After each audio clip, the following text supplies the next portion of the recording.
Should Jarmo Kekalainen still have a job with the Columbus Blue Jackets? We're talking all about that. Plus, a few more details have come out in favor of everyone but Mike Babcock. So that's going to be on the schedule for today's episode of Locked On Blue Jackets. You're Locked On Blue Jackets, your daily podcast on the Columbus Blue Jackets. Part of the Locked On Podcast Network. Your team every day.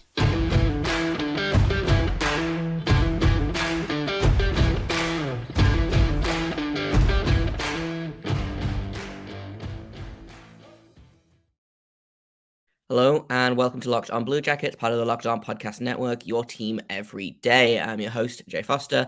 Hayden Hanselman, my co-host, has returned. He has been freed from the wilds of Detroit, Michigan, and he's back. And we're going to talk all about your favorite team and ours, the Columbus Blue Jackets. Normally we talk about the good, the bad, and the ugly. It's a little bit of that third one today, again, I'm afraid. It's been a rough couple of days in the news for people who like this team.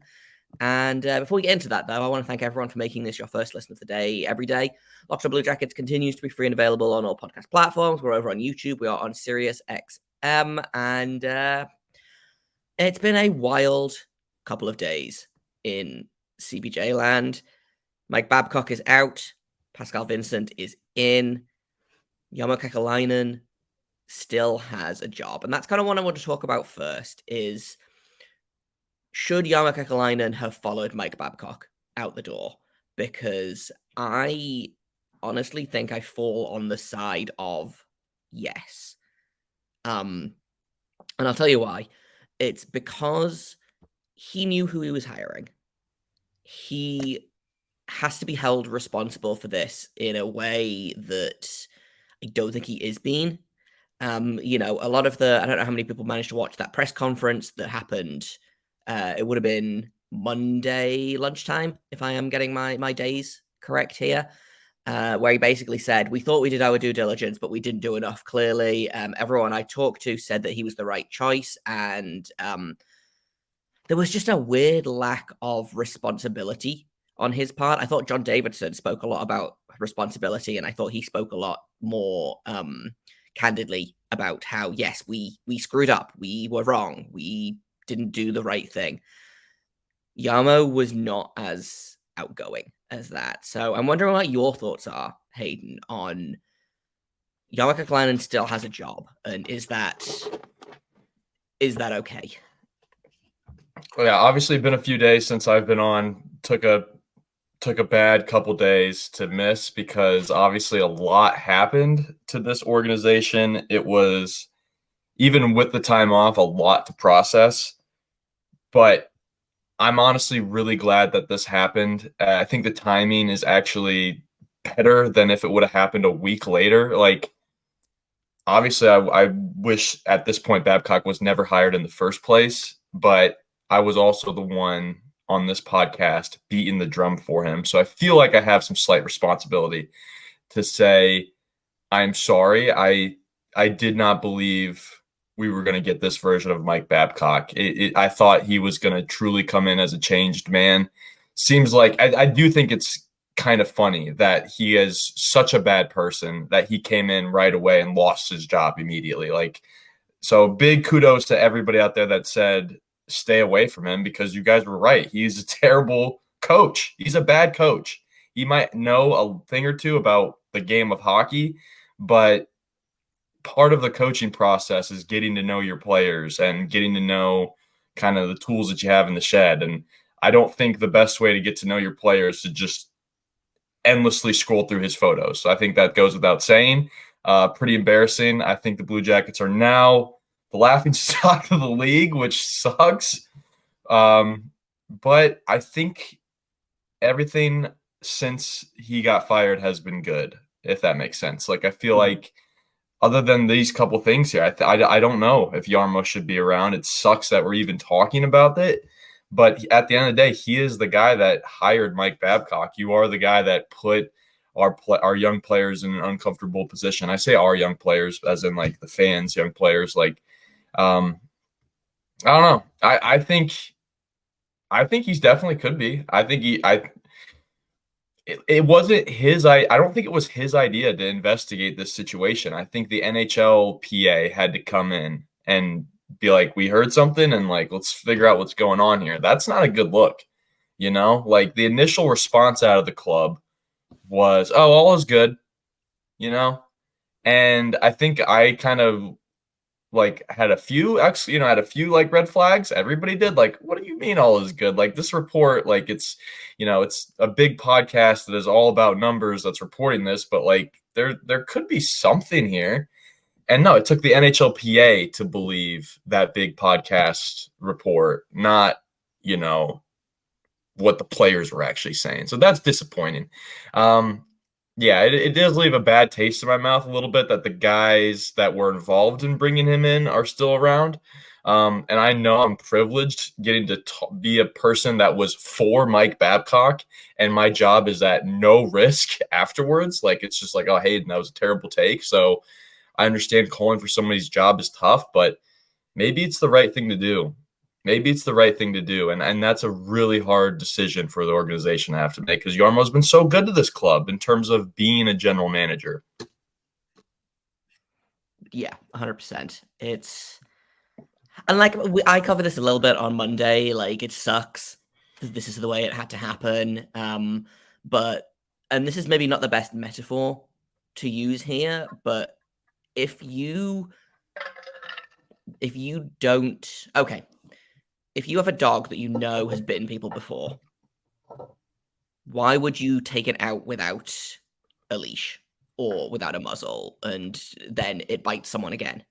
And that's not exactly what happened here, but I do feel like I wanted more responsibility from Kekalainen specifically.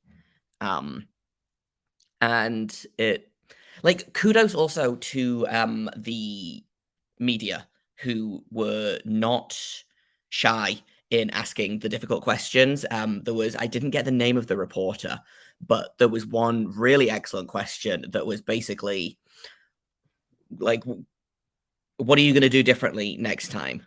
Like, did it not concern you that this might happen? And, there was a lot of really great questions. I'm trying to find the quote that I wanted about Jarmo Kekalainen specifically. Here it is.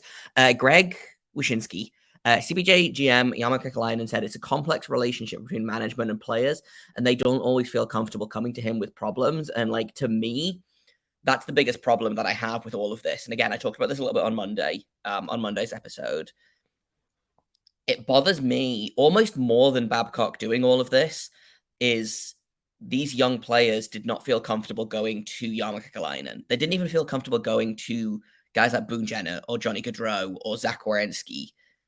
And that worries me, because why do you feel like you have to go to Paul Bissonnette to get, not justice, justice is the wrong word, but do you know what I mean? Like, why do you feel like you need to go to Paul Bissonnette instead of going to your captain, your older veteran players, your GM? And even more than that, why do you feel like this should never have happened? I've been going over this, like, basically since it came out. And I want to also kind of, to your point, Hayden, about banging the drum for Mike Babcock. I think that's what a lot of people are so upset about, is they spent a long time this summer talking about how, okay, Mike Babcock has changed. He's a new person. He has this mental health plan for each player. He did that 3-part interview with someone from NHL.com where he talked about what he learned being at the University of Vermont and the University of Saskatchewan and wherever else he was when he wasn't in the NHL. And I think a lot of people are, myself included, embarrassed that they were taken in by it, because I was never as positive as you were about the Babcock hiring. But over the past couple of months, I had kind of convinced myself, okay, maybe he's going to be different this time. Maybe we won't get that version of Babcock. And for him to immediately go back to his old ways, I think it shows such an arrogance that I can't even believe it. It's so frustrating. This whole situation is just a nightmare. It shows a huge disconnect from reality for the guy. Huge disconnect from reality. Like, the problem with coaches like Mike Babcock is they're too hyper fixated on winning. So he's like, he then looks at his player as just a player, not a person. And like, I need to figure out I need to figure out what type of kid I'm dealing with here. I need to keep scrolling through his phone to figure out like he just he oversteps things for the sake of winning. And like the same thing it happened for football fans. Remember when Urban Meyer went to Jacksonville?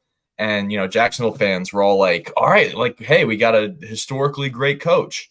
But he came in there and just treated everybody like crap, tried to do everything he could to win, and forgot what it meant to be a boss, a coach, like he doesn't know how to do those things. And I guess I feel like the interview process should have showed that, but also not really. I guess like in Jarmo's defense a little bit here, Mike Babcock could have came in and said all the things that he had been saying to us and like shown that he was a different person. And maybe clearly there's people that have been close to Babcock that say good things about him, because Jarmo would not have hired him if he had at least heard one good thing from somebody. So it's one of those things where it's like he may treat individual people with respect, but all those people that have had problems in the past, Mike Commodore, Johan Franzen, like they're all Mitchell Marner, you're all forgiven for what you've said about Babcock in the hockey world because you were right. So yeah.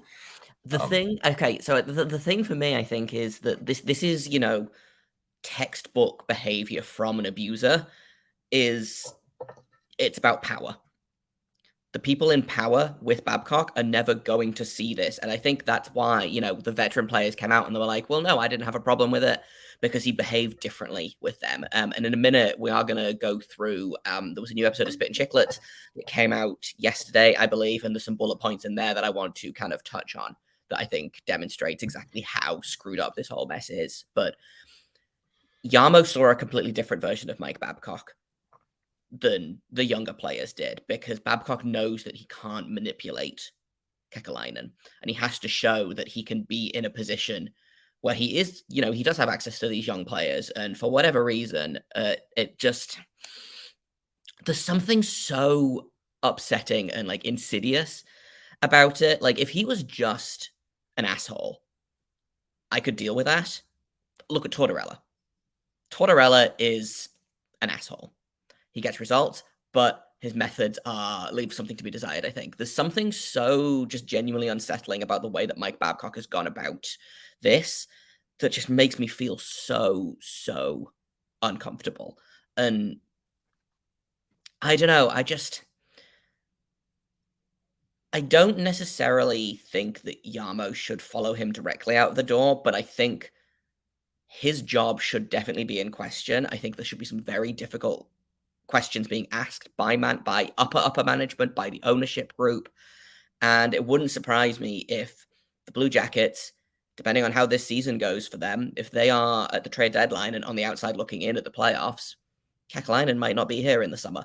And at this point in time, I'm okay with that, I think, because I think Jarmo has shown that though he talks a good game about the values that this organization has. Let me see if I can find the tweet that I don't remember whether he said this or John Davidson said it, but it was basically a list of all of the values that this organization has. And it's like character and trust and integrity. And I'm like, okay, you didn't show any of these things. Here we go. Our organization has strong values: heart, character, attitude, pride, professionalism, and respect. I just don't see Mike Babcock being hired as an example of any of those things, So it's easy for us to sit here in hindsight and say, oh, well, how was he supposed to know? Every other coaching job this man has had before this, every player out there saying he was a horrible coach, he was a bad person, but because other coaches are like, yeah, we respect him, because other people who work in hockey management are like, yeah, he's a good coach. You have to listen to the people, you have to listen to the victims and not Mike Babcock's friends.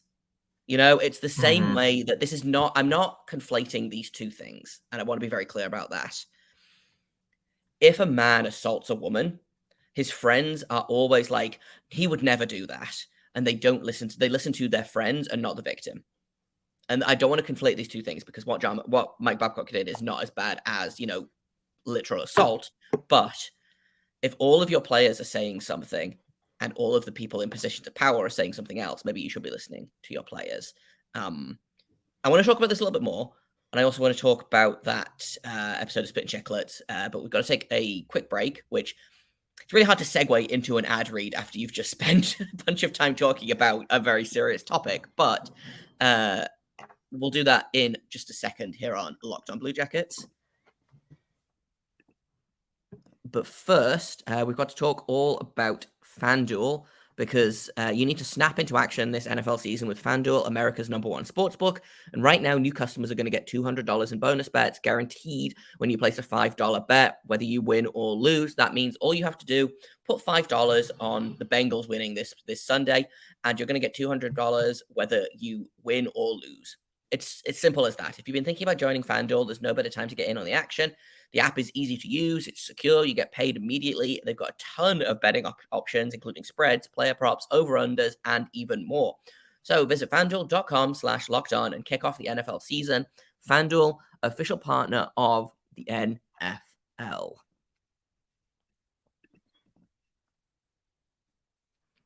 Okay, Hayden, I feel like I've been talking for a long time about Mike Babcock, so I want and about Jarmo Kekalainen. So I want to ask you, what happens next? What does the team do now, to move past this? Which move past this always sounds like I'm dismissing it, and I don't want to be dismissing this. But what is the next step to make sure that this team does the right thing and is the best that they can be? Yeah, I think the first things first is if Jarmo is going to stay around, which it kind of seems like he is. So we can talk about how much he's going to get fired and how much we think he should and deserves, but there's probably a good chance he just sticks around. I don't know if you are feeling that same thing that I'm feeling. It kind of feels like that, does it not? Like the Blue Jackets were slow to even get Babcock out on this a little bit, considering the NHLPA had to get involved. But I think the first things first, Jarmo owes the whole entire team an apology. He owes whichever individual player a huge apology as well. I think the thing is that Jarmo kind of benefits from is the fact that it's not really his job to handle kind of the not the team. Jarmo's job is to make the team the best team possible. Mm-hmm. And he's not the only one who thought Mike Babcock was going to be good for this young team, thinking that he's going to get him to play the right way. He's also made good hires in the past before. So I'm not saying Jarmo has to be perfect on every mistake. And I'm also trying to just wrap my whole brain around, is this mistake enough for Jarmo to erase all the years of work that he's done prior? It's just not his job, I guess, to care about the values and things. It kind of makes me mad that he says that he cares about those things when it's clearly you don't. The thing to me is that he came out and was like, yes, character is so hugely important and we want the team to have a good culture. If you want to focus on winning, then fine. That's absolutely fine. Say that. Don't say that what you're really focused on is character and culture and then turn around and hire someone because he's a quote-unquote a winning coach with a terrible personal history of abusing and bullying players. Yeah, and unfortunately, the further we get into Jarmo's career, the less and less he probably cares about those things, and the more and more desperate he becomes to win. It's so crazy that we had John Chick on from Locked On Rangers, and he used the word where the Blue Jackets desperate when they hired Mike Babcock. And we both were like, no, they weren't. It's kind of feels I know, that in way. hindsight. Yeah. Yes. We got owned. We got owned on that crossover, Jay. So we need to come back better next season with this. But I feel like that's the first thing. And then Pascal Vincent. I mean, he's been awesome since he took over. I mean, he seems like it seems like he was the man for the job, right? It seems like he was ready. Like, I hate that. I hate that we overlooked such a great head coaching candidate for the sake of Mike Babcock. Like, that's one of those moments. This is one of those moments in life where I think we can all be lucky that we got him out as soon as possible, and he didn't get to coach a single game behind the bench. Like, and I also love that he was in the room long enough for Pascal to maybe pick up on some of the good hockey things He's that got he Mike knows. Babcock's playbook and nothing else. Yeah. Yeah. Yeah. So, like, hey, if we have Mike Babcock's playbook and Pascal Vincent behind the bench, then this is a dream situation for the Blue Jackets. I'm already fired up. I'm honestly like, I'm at a point in this where it's like, to move on, you just gotta just move on. Be like, okay, we hired some guy that was just just whack job. Like, let's just get him out of here. Let's move on. It happens all the time at workplaces all over the world. The wrong person gets hired and he gets fired immediately. And honestly, you go on months later and you forget that person was even there. It's weird to think that, but I think we need to diminish Mike Babcock's name as small as we can in Blue Jackets history and just forget about him. And honestly, I can forget about his hockey career too. Like, I'm looking at these teams now and I'm like, these teams were good enough to win without him. He doesn't get credit for the 2 gold medals he won with Canada. He doesn't get credit for the cup in Detroit now. He's a bad coach. He proved to me he's a bad coach.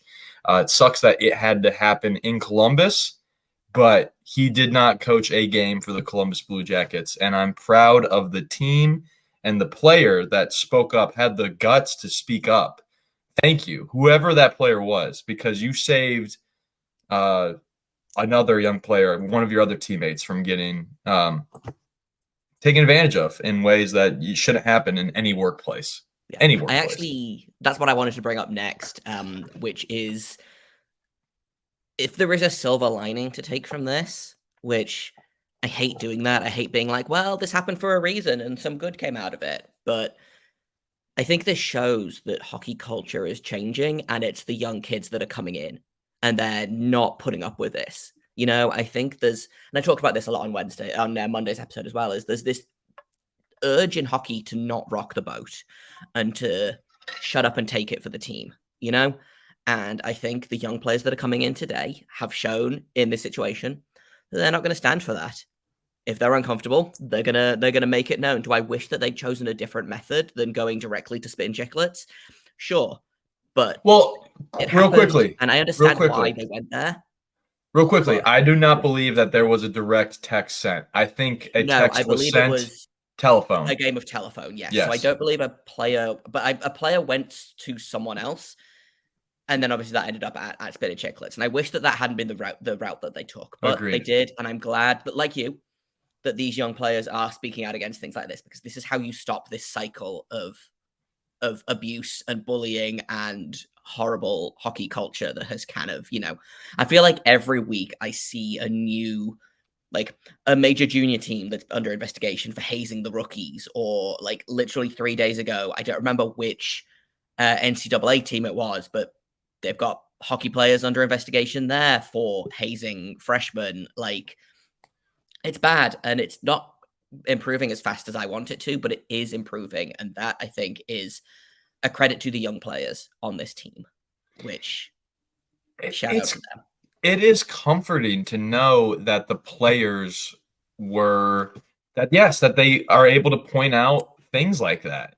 You know, like that makes me excited. There's a silver lining in the sense, like, maybe that'll happen in the future. Next time something happens in the locker room, players are more willing to speak. That way it doesn't get this far. But I am truly glad that it did not get any further than it needed to. Like, I think maybe if you ask the Blue Jackets fan, like, yeah, I wish our head coach wouldn't have gotten fired right before the season. But at the end of the day, he was the wrong guy. And all he ended up doing was looking through somebody's phone, which that poor person now has to know that Mike Babcock has seen something that maybe was meant to be private. But at the end of the day, that is all that happened. Some people have been through a lot worse, so we're grateful for that. Thank you to that player, though, that noticed bad behavior and pointed it out. I want to talk about that as well in a second. We're going to take a quick break here, but I've got some information from the latest episode of Spittin Chiclets that kind of details a little bit more about what went on and kind of and shows that it's not just a case of asking to see a player's phone. There's a little bit more that happened. So we're going to talk about that in just a second here on Locked On Blue Jackets.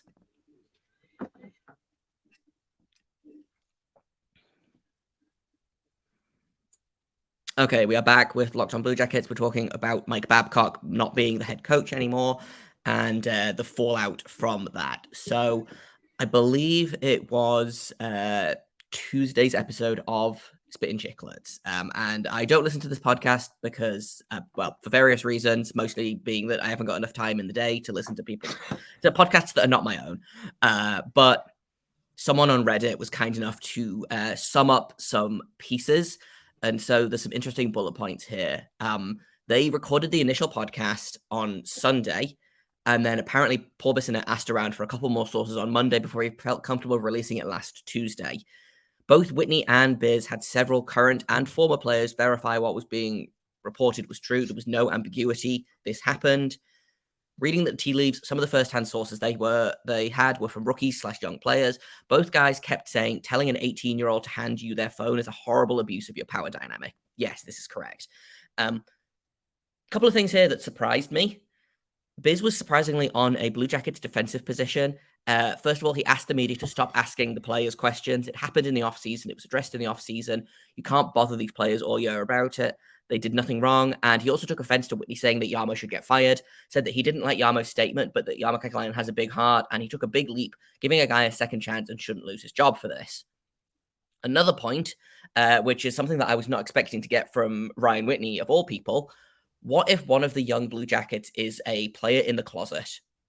Your photos on your phone are private. You should not be, like, if a player gets outed to their head coach like this, like, that's horrible. And that is something that I had considered, but hadn't thought that a guy like Ryan Whitney would consider. A couple of other things. Apparently, several of these incidents happened at Babcock's house. In at least one of the incidents reported to Whitney, a young player was invited for lunch, told to take out his phone, had Babcock flip through his photos, and then told him to leave without even having lunch. And some other stories about Babcock were shared. One older player who hasn't quite cracked the NHL yet said that he was sitting on the bench in an empty arena taping his stick before the final preseason game in Anaheim. This must have been like way back in the day. Babcock came and sat next to him, said something along the lines of, "This is pretty amazing, isn't it?" When the player agreed, Babcock continued, "Soak it in. It's the last time you'll ever be on an NHL bench." Yeah, All of I that actually knew is bad and one. even worse than I thought it would be. Yeah, you know what's sad that you've read that last one before, and I've heard that last story, and I still thought he was a good coach.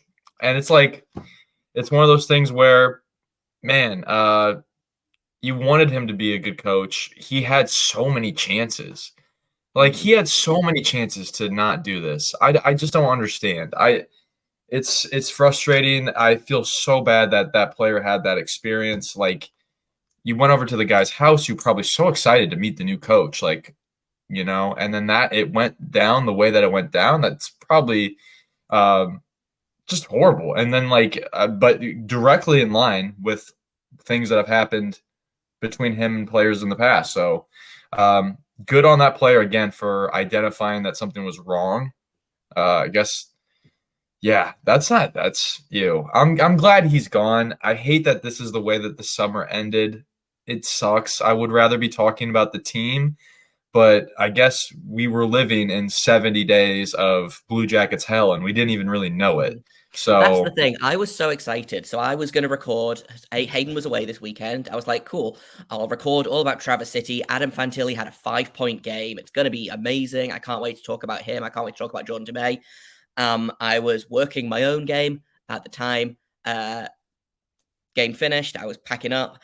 We went for a post-game drink, and actively at the pub, I got like 4 texts from people saying, "Hey, hope you're not too busy right now because this is happening." So I was like, okay, cool. Guess we're not talking about Traverse City tonight. And like you said, I'm glad that I hate that this happened.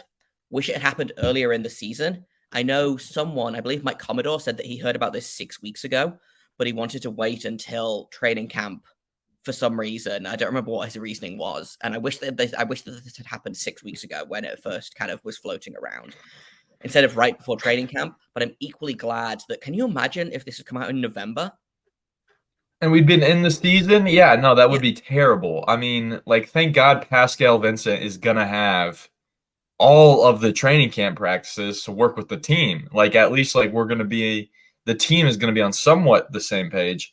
But that does upset me, though, that it happened 6 weeks went by, and there wasn't a comfortability enough for that young player to go to any of the older players or Jarmo or anybody, and then it had broken, and then we still had players that were defending Babcock. Like, that stuff just bothers me.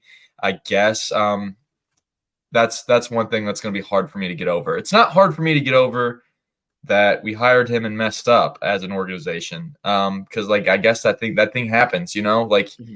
He's been hired 3 other places before this, so it's like other teams have made the mistake. But yeah, it's frustrating, but it's over, and I'm glad Pascal Vincent is the coach. I think when I read Patrick Laine's quote yesterday, which it was very comforting to see Patrick Laine in Columbus, with his beanie on and being like, I'm not going to show you guys my haircut because I think you guys would literally be disgusted. That was funny. But he said, this is a quote, Jeff Svoboda had this, and I'm sure others did. He said, quote, I've known him since I got to Winnipeg at 18 years old. I'm super excited. I told him straight up, I haven't been this excited in a long time. I'm super happy for him, end quote. And that has to be exciting. Like, a guy that you've seen he doesn't have the big name, but he does all the right things, and he gets talked about. He just being talked about as an NHL coaching candidate for a team is like, you've made it kind of in your career. Like, you're being talked about for an NHL head coach position. And for him to have it now, yes, that is awesome. Sure, it wasn't the prettiest route to get there for him, but I don't think he gives a crap. I don't think Patrick Laine gives a crap. I think they're just really excited that he's getting a chance. Sure. I'm excited for Patrick Laine center experiment in preseason. We're running a little long here, so we're gonna finish up in a minute. I just wanted to kind of, on one last note on Pascal Vincent, you've got to think that the Blue Jackets knew this kind of thing might be coming, and that's why they kept Pascal Vincent around. I know he was interviewed by at least one other NHL team this summer for a head coaching position. I want to say either Anaheim or Calgary. I don't remember. But you've got to think that the Blue Jackets were like, we have to keep Pascal Vincent around because he's our second choice if anything goes south.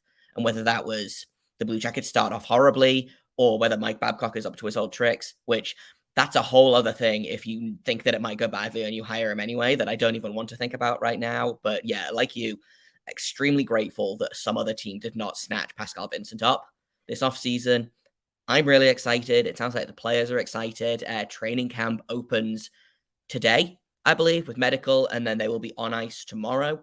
And so we're going to talk about that tomorrow because we're going to figure out what the training camp... Oh, we're not going to figure out. We know what the training camp roster looks like, so we're going to talk about that in tomorrow's episode, which I'm super excited about. Finally, we get to talk about prospects instead of Mike Babcock. It's going to be great. I've been Jay Foster.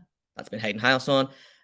We have been Locked On Blue Jackets. You can find the show on Twitter at LO_Blue Jackets. You can find me at _Jacob Foster, JAKOBFORSTER. You can find Hayden H971. Thank you for listening. Thank you for making us your first listen of the day every single day. Thank you for flocking in your thousands to come and watch Monday's episode. That's our second most watched episode of the podcast ever, which is crazy. You can find us on YouTube. You can find us wherever you get your podcasts. You can find us on SiriusXM. And until tomorrow, make sure you stay locked on.